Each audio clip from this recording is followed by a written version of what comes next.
اب دوسرا سوال یہ ہے، دوسری بات جو مجھے بیان کرنی ہے کہ ایک مسلمان مرد اور عورت کا لباس کیسا ہونا چاہیے؟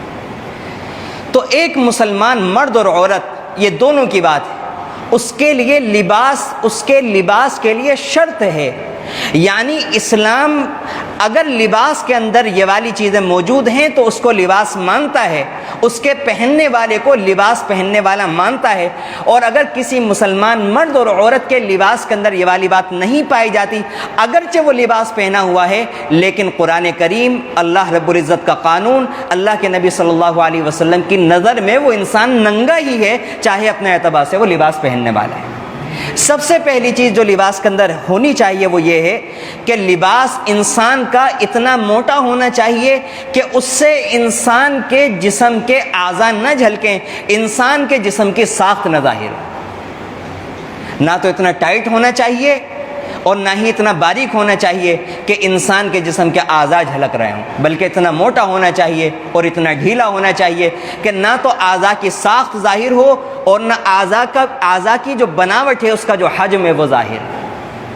اس والی بات کے اوپر ہمیں غور کرنے کی ضرورت ہے۔ آج بڑے افسوس کے ساتھ یہ بات کہنی پڑ رہی ہے، خصوصاً نوجوانوں سے اس بات کو میں کہہ رہا ہوں کہ آج نوجوان ایسے ٹائٹ کپڑے پہنتے ہیں، خصوصاً ایسی جینز کی پینٹیں پہنتے ہیں، یا رات کو جو لباس وہ اختیار کرتے ہیں وہ ایسا ٹائٹ ہوتا ہے کہ جسم کا وہ حصہ جو بالکل مخصوص سطر ہے وہ حصہ بھی بالکل ظاہر ہو رہا ہوتا ہے، اوپر سے لے کر نیچے تک جسم کا ایک ایک حصہ ان کا بالکل صاف جھلک رہا ہوتا ہے۔ ماں کے ساتھ بیٹھے ہوئے ہیں، بہن کے ساتھ بیٹھے ہوئے ہیں، گھر میں بھابھیوں کے ساتھ بیٹھے ہوئے ہیں، گھر کی اور بھی بہت سی عورتیں ہیں، لیکن ہمیں اس بات کے اوپر شرم ہی نہیں محسوس ہوتی، اور نہ گھر کا کوئی بڑا، نہ کوئی والد، نہ کوئی دادا، نہ کوئی چچا، کوئی ان باتوں پر بات کرنے کے لیے کوئی تیار ہی نہیں ہوتا کہ بچوں کو کم سے کم سکھایا جائے۔ یہ کیا بے غیرتی اور بے شرمی کی بات ہے کہ ایسا لباس اختیار کیا جا رہا ہے کہ جس کے اندر آپ کا مخصوص جو سطر ہے وہ بھی بالکل ظاہر ہو رہا ہے، وہ بھی بالکل جھلک رہا ہے، بالکل صاف قسم سے دکھائی دیتا ہے۔ اس کو پہننا نہ پہننا برابر ہے، پہننے کے بعد بھی جسم بالکل ننگا، بالکل واضح طور سے محسوس ہوتا ہے۔ سب سے پہلی بات، لباس اتنا موٹا اور اتنا ڈھیلا ہونا چاہیے کہ جسم کی ساخت بالکل نہ ظاہر ہو۔ اور اس سے پہلے ہم یہ بھی جان لیں کہ مرد کے لیے سطر ناف سے لے کر گھٹنے کے شمول تک، گھٹنے شامل ہو کر گھٹنوں کے نیچے تک یہ مرد کا سطر ہے، آگے کی طرف سے بھی اور پیچھے کی طرف سے بھی۔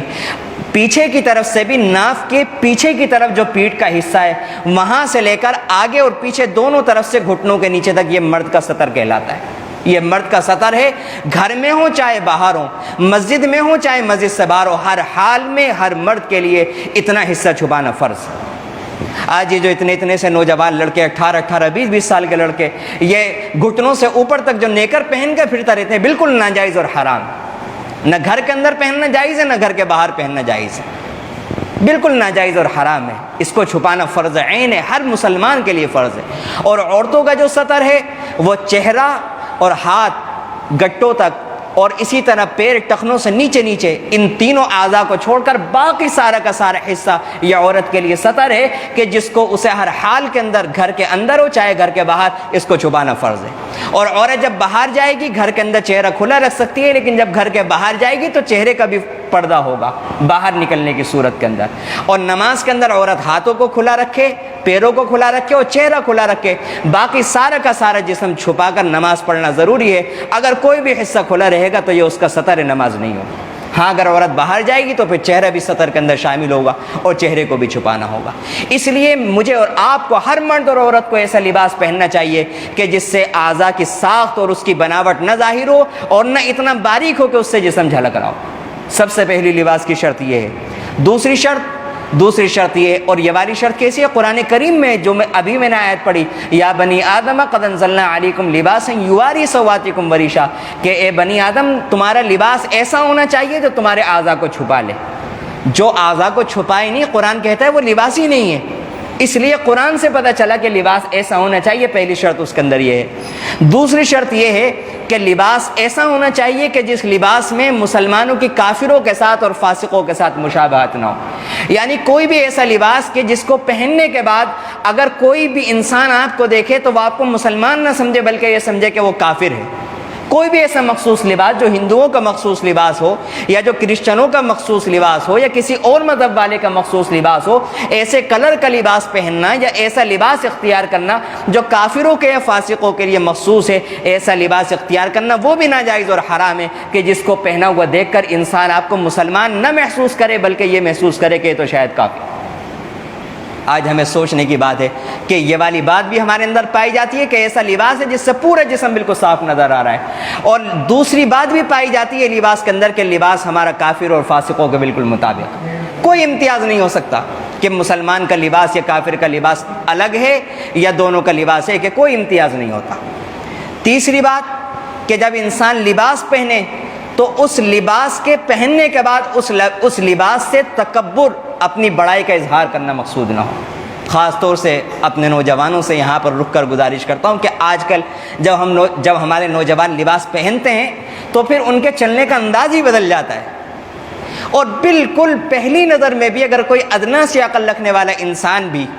یہ دیکھے گا تو وہ دیکھ کر بالکل صاف بتائے گا کہ یہ انسان اپنے لباس کے ذریعے سے تکبر اور بڑائی کا اظہار کر رہا ہے، اور اپنے لباس کے ذریعے سے، اور لباس ہی میں کیا کسی بھی چیز میں انسان تکبر اختیار کرے تو تکبر کرنے والے کے اوپر اللہ تعالیٰ نہایت ہی غضبناک ہوتے ہیں۔ وجہ اس کی یہ ہے کہ اللہ کا نام ہے هو المتکبر، تکبر کرنے والی ذات اللہ کی ہے، اور اللہ تعالیٰ فرماتے ہیں الکبریاء ردائی والعظمت ازاری، بڑائی میری چادر ہے اور عظمت اللہ تعالیٰ نے سمجھانے کے لیے مثال دی ہے، نہیں تو اللہ تعالیٰ چادر سے اور چادر کے نیچے کا جو کپڑا ہوتا ہے ان سارے کپڑوں سے اللہ پاک ہے، صرف سمجھانے کے لیے اللہ تعالیٰ نے یہ تعبیر استعمال کی ہے الکبریاء ردائی، کبریائی اور بڑائی میری چادر ہے اور عظمت میری ازار ہے۔ اگر کوئی شخص ان دونوں کے بارے میں مجھ سے جھگڑا کرے گا، اللہ تعالیٰ کہتے ہیں کہ میں اسے اوپر سے نیچے پھینک دوں گا۔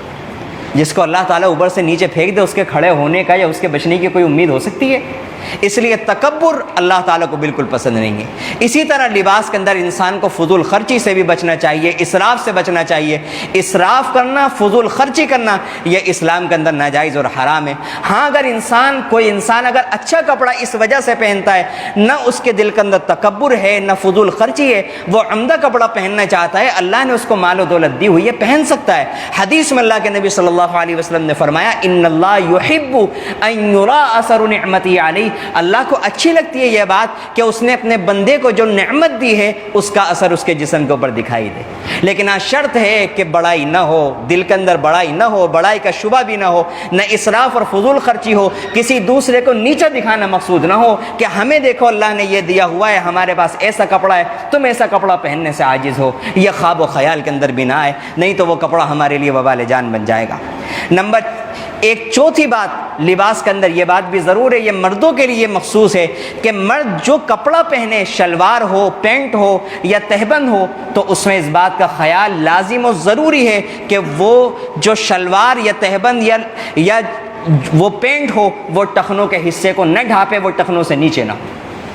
کوئی بھی مسلمان اگر اپنے کپڑے کو ٹخنوں سے نیچے رکھتا ہے، اللہ کے نبی صلی اللہ علیہ وسلم نے فرمایا کہ جس انسان نے بھی اپنے نیچے پہننے والے کپڑے کو، وہ جیسے کہ میں نے ذکر کیا لنگی ہو، پینٹ ہو، کچھ بھی ہو، اوپر سے نیچے کی طرف جو بھی کپڑا جا رہا ہے، اگر انسان اس سے ٹخنے کو ڈھکے گا، اللہ تعالیٰ فرماتے لا ينظر اللہ الیہ یوم القیامہ، اللہ قیامت کے دن اس کو نہیں دیکھے گا، اللہ اس کی طرف قیامت کے دن نظر بھی نہیں کرے گا۔ حالانکہ میں سمجھتا ہوں کہ یہ ان گناہوں میں سے ہے جو گناہ بے لذت ہیں، یعنی بعض گناہ ایسے ہیں جس سے کرنے کے انسان کو فائدہ ہوتا ہے۔ میں آپ سے سوال کرتا ہوں کہ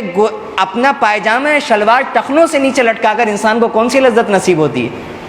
کوئی مزہ نہیں ملتا، سوائے اس کے کہ بس ایک بات ہے کہ جو زمانے کے اندر، معاشرے کے اندر چل رہی ہے اسی کے اوپر عمل ہو رہا ہے۔ اگر اونچا کر لیں تو نہ جسم کے اوپر کوئی زور پڑے گا، نہ کسی چیز کے مزے کے اندر کوئی کمی آئے گی۔ اتنی سخت وعید ہے پائجامہ، شلوار اور پینٹ اور لنگی، کوئی بھی کپڑا ٹخنوں سے نیچے رکھنے پر، اس سے بھی مسلمان کو، مرد کو اس سے بچنا چاہیے۔ اور عورتوں کے لیے ٹخنوں کو ڈھکنے کا حکم ہے، وہ ٹخنوں سے نیچے رکھے۔ پانچویں چیز مرد کے لیے جو ضروری ہے لباس کے تعلق سے وہ یہ ہے کہ مرد کے لیے ریشم، خالص ریشم کا لباس یہ حرام ہے۔ اللہ کے نبی صلی اللہ علیہ وسلم نے مردوں کے لیے، مسلمان مرد کے لیے سونے کو اور اصلی ریشم کے لباس کو یہ حرام قرار دیا ہے، حتیٰ کہ لڑکا جو بچہ ہو اس کو بھی خالص ریشم کا لباس پہنانا ہے ناجائز اور حرام ہے، مرد کے لیے مرد استعمال نہیں کر سکتا، اللہ رب العزت نے اس کو حرام قرار دیا ہے۔ چھٹی چیز جس کا لباس کے اندر خیال رکھنا ضروری ہے وہ یہ ہے کہ مرد ایسا لباس اختیار کرے جو عورتوں کا نہ ہو، عورت ایسا لباس اختیار کرے جو مردوں کا نہ ہو۔ اور یہ آج کل وبا عام ہو گئی ہے کہ مرد عورتوں کے لباس اختیار کرتے جا رہے ہیں، عورتیں مردوں کا لباس اختیار کرتی جا رہی ہیں۔ تو خوب سمجھ لینا چاہیے کہ اللہ کے نبی صلی اللہ علیہ وسلم نے ایسے مرد اور ایسی عورتوں کے اوپر لعنت فرمائی ہے کہ جو ایک دوسرے کی مشابہت اختیار کرتے ہیں، اور قرآن کہتا ہے کہ وَمَن يَلْعَنِ اللَّهُ فَلَن تَجِدَ لَهُ نَصِيرًا، کہ جس کے اوپر اللہ لعنت کر دے، اور اللہ کے نبی صلی اللہ علیہ وسلم اپنی طرف سے کسی پر لعنت نہیں کرتے، جس پر اللہ کے نبی نے لعنت کی گویا کہ اس کے اوپر اللہ نے لعنت کی۔ وَمَن يَلْعَنِ اللَّهُ فَلَن تَجِدَ لَهُ نَصِيرًا، جس کے اوپر اللہ لعنت کر دیں تو اس کے لیے اللہ تعالیٰ فرماتے ہیں اس کا کوئی مددگار نہیں ہو سکتا، اس کو مجھ سے کوئی بچا نہیں سکتا۔ یہ چھوٹی چھوٹی ایسی باتیں ہیں کہ جو ہماری تہذیب کے اندر، ہمارے معاشرے کے اندر، ہمارے گھروں کے اندر داخل ہو گئی ہیں، جن کا ہمیں چھوڑنا نہایت ضروری ہے،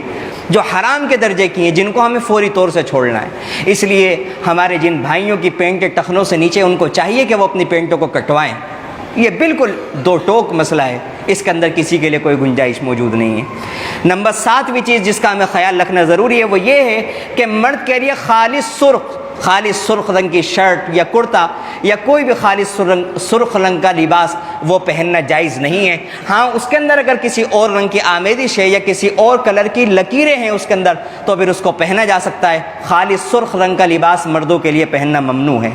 8ویں چیز یہ لباس سے متعلق نہیں ہے لیکن میں پھر بھی اس کو بیان کر رہا ہوں کہ آج کل ہمارے بہت سارے نوجوان فیشن کے اندر آ کر، فیشن پرستی کا چونکہ رواج ہے تو اس لیے اپنے ہاتھوں میں کوئی لال کلر کا دھاگا باندھا ہوا نظر آتا ہے، کوئی کالے کلر کا باندھا ہوا نظر آتا ہے، کوئی پیروں میں باندھ لیتا ہے، کوئی انگوٹھے کے اندر باندھ لیتا ہے، کوئی کڑا ڈال لیتا ہے، کوئی کچھ۔ تو اس کے بارے میں اچھی طرح سے سمجھ لینا چاہیے کہ ہاتھوں میں کڑا ڈالنا، ہاتھوں میں دھاگا پہننا، پیر کے اندر دھاگا پہننا، انگوٹھے کے اندر دھاگا پہننا، یہ ساری کی ساری کفار کی باتیں ہیں۔ وہ جب یہ کام کرتے ہیں تو یہ سوچ کر کے کرتے ہیں کہ ان دھاگوں کے باندھنے سے ہمارے اوپر کوئی مصیبت نہیں آئے گی، کوئی بلا نہیں آئے گی، کوئی وبا نہیں آئے گی۔ اور یہی والا کام اگر ایک مسلمان کر رہا ہے تو کیا سوچ کر رہا ہے؟ کیا ہمارے پاس قرآن کریم موجود نہیں ہے جو ایسی بدعقیدگیوں کے اندر ہم پڑ گئے؟